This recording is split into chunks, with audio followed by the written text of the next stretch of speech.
இப்போ நம்ம தெரிவு செய்யப்பட வேண்டிய குரூப் வந்து 6வது குரூப் எஃப் குரூப். எஃப் குரூப்பில் 46 மாணவர்கள் பங்கேற்காங்க. அந்த 46 மாணவர்கள் ஒருவரை தெரிவு செய்ய போகிறோம். நாம் இப்போ வந்து நாம் கடந்த நாட்களாக 5 குரூப்புகளை நாம் தெரிவு செஞ்சுருந்தோம். FF19 ரிஃபார் அனீஸ், N47 மாய்ஸ், ஜிஜி 64, ரம்ஜானி உம்மா, FF94 லதாப் சசீன், R47 அனஸ் ஏலம்ங்கிற மாணவர்கள் இது வரைக்கும் போட்டியில் இருக்காங்க. குரூப் எஃப்க்கான மாணவர்கள் நம்ம இப்போ ஒரு ஆளை தெரிவு செய்ய போகிறோம். குரூப் எஃப்க்கான மாணவர்களில் 46 மாணவர் போட்டிடுறாங்க. ஒரு மொபைல் ஃபோன் ஒன்றை பரிசாக பெறுவதற்கான குழுக்கள் முறை தான் தற்பொழுது நடைபெற்று கொண்டிருக்கிறது. குழுக்கள் முறையில் 2 குழுமமாக நான் தெரிவு செஞ்சுருந்தேன். அந்த 2 குழுமத்தில் ஒரு கம்ப்யூட்டர் ஒன்று பரிசாக பெற்றிருந்தாங்க. கடந்த வாரங்களில் நீங்கள் பார்த்துருப்பீங்க. அந்த அடிப்படையில் இப்போ ஒரு மொபைல் ஃபோனுக்காகவும் ஒரு 10,000 ரூபா ரொக்க பணத்துக்காகவும் ரொக்கம் 5,000 ரூபா பணத்துக்கான போட்டி தான் தற்பொழுது நடைபெற்று கொண்டிருக்கின்றது. இந்த போட்டியை பொறுத்த வரையில் கூடுதலான தமிழ் சகோதரர்கள் வரக்கூடிய சான்சஸ் இல்லை. காரணம் என்னென்னா, நம்ம நோன்பு காலத்தில் தமிழ் பாடசாலைகள் நடைபெறுறது. அப்போ அவங்களுக்கு பாடம் நடக்கும். அவங்களோட சிலபஸ் இப்போ முன்கூட்டி தான் பாடங்கள் நடக்கும். இப்போ அவங்களுக்கு 3rd term கூட ஸ்டார்ட் பண்ணிட்டாங்க. நமது பாடசாலையில் 2nd term தான் போகுது. காரணம் சரிதானே. அப்போ அவங்க சித்திரை வருடத்தில் மட்டும்தான் அவங்களுக்கு லீவு வரும், ரைட்? அதனால் இந்த போட்டி நடத்துகிற இந்த புத்தகங்கள் வாங்குகிற காலத்தில், இந்த குழுமத்தில் சேர்த்த காலத்தில் அவங்களுக்கு 1st term முடிஞ்சு. அப்போ இதுக்குள்ளே வரக்கூடிய சான்சஸ் இல்லை. அந்த கம்ப்யூட்டர் குடும்பத்தில் நிறைய பேர் வாங்கியிருந்தாங்க.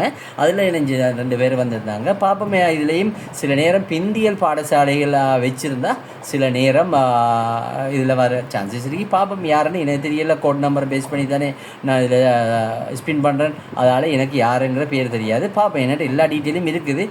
சில நேரம் சில உங்களுக்கான உண்மையிலேயே சின்ன பிரச்சனையிலும் இருக்கிறது. என்னென்னா, அட்ரஸ் கேட்குற நேரம் உங்களோட பேரை தாரது கூட நீங்கள் சில நேரம் காலம் எடுக்கிறீங்க. பேரை தாரேன்டா என்னதுக்கு பேர் ஏற்குன்னு கேட்குறீங்க. இப்படியான தகவல் வாரனே இப்படியான போட்டிகள் நடக்கிறது தான் இப்படி அந்த பேர்கள் சரியான ஊர்கள் தேவைப்படுற சில பேர்களை தாரதை பார்த்த விளங்கும். இந்த பேர்கள் தாரதில் மாணவர பேரும் இல்லை, சில பெற்றோர்களோட பேர்கள்லாம் இருக்குது. மாணவரோட பேர்கள் தந்தால் கூட எல்லாம் நல்ல அழகாக இருக்கும் சொல்கிறது, ரைட்? நான் பார்ப்பேன் யார் அந்த குரூப் எஃப்ஐ சேர்ந்த ஒரு மாணவரை தெரிவு செய்யும், ரைட்?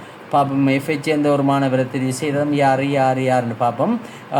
கிடைக்கப்பட்டிருக்கு J90 யாருங்கிறத பார்ப்போம். எஸ், J90 கிடைச்சிருக்கு. பார்ப்போம் யார் அந்த J90 அந்த மாணவர் அல்லது மாணவின்றது பார்க்கலாம். J90 நாம் என்ன பண்ணுவோம், ரைட்? J90 நாம் என்ன பண்ணுவோம், ஓகே,